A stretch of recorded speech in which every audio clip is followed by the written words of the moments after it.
महाराष्ट्र में जैसे जैसे चुनाव की तारीख नजदीक आ रही है, वैसे वैसे नए सीएम को लेकर सुगबुगाहट बढ़ती जा रही है। सबसे बड़ा सवाल है कि अगर महायुति की सरकार दोबारा बनी तो सीएम कौन बनेगा, क्योंकि इस समय बेशक महायुति की सरकार में एकनाथ शिंदे सीएम हैं, लेकिन महायुति में कई बड़े चेहरे हैं। एकनाथ शिंदे से पहले जब महाराष्ट्र में बीजेपी के नेतृत्व में गठबंधन की सरकार थी, तब देवेंद्र फडणवीस सीएम थे।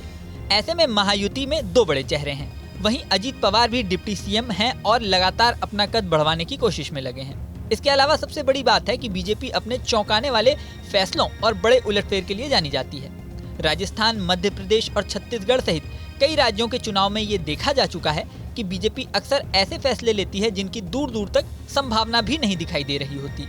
ऐसे में कई राजनीतिक विश्लेषक ये सवाल उठा रहे हैं कि अगर दोबारा महायुति की सरकार बनी तो क्या फिर से एकनाथ शिंदे सीएम रहेंगे या फिर कोई बड़ा बदलाव देखने को मिलेगा।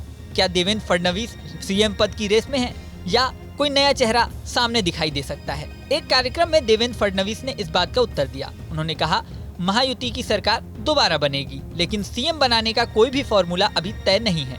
चुनाव के बाद गठबंधन के सभी साथियों के साथ बैठक में सीएम फेस पर फैसला होगा। वहीं दूसरी तरफ महाविकास अघाड़ी को देखें तो वहां भी ये बड़ा सवाल है कि अगर गठबंधन की जीत हुई तो सीएम कौन होगा।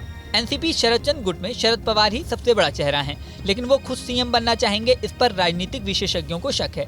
ऐसे में वो किसी चेहरे को प्रोजेक्ट करेंगे, किसको, ये बड़ा सवाल है। वहीं अगर कांग्रेस मजबूत स्थिति में रही तो वो अपनी पार्टी से सीएम फेस बनाने के लिए पूरा जोर लगा सकती है।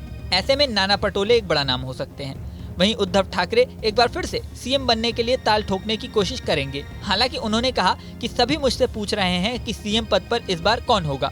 ये सवाल मुझसे बार बार प्रदेश के नेता पूछ रहे हैं। मैं कहता हूँ शरद पवार साहब और पृथ्वीराज जी जिसे अपना सीएम बनाएंगे, जिसे समर्थन देंगे, मेरा समर्थन भी उसी को रहेगा। इन सारे दावों के बीच अब किसका दावा सबसे ज्यादा मजबूत है, ये सीटों की स्थिति और राजनीतिक समीकरणों के आधार पर ही तय होगा।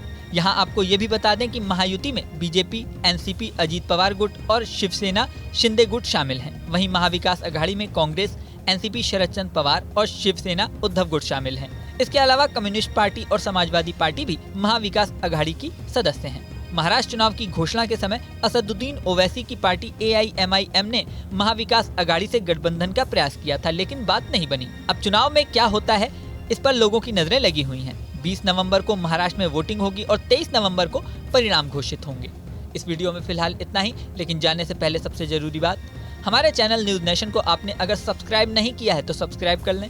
इसी के साथ स्क्रीन पर दिख रहा बेल आइकन प्रेस कर दें, जिससे हमारे नए नए वीडियोस की नोटिफिकेशन आपको मिलती रहे। मिलते हैं नेक्स्ट वीडियो में, बने रहें न्यूज नेशन के साथ। न्यूज नेशन अब व्हाट्सएप पर खबरों की ताजा अपडेट के लिए न्यूज नेशन के इस QR कोड को स्कैन करें।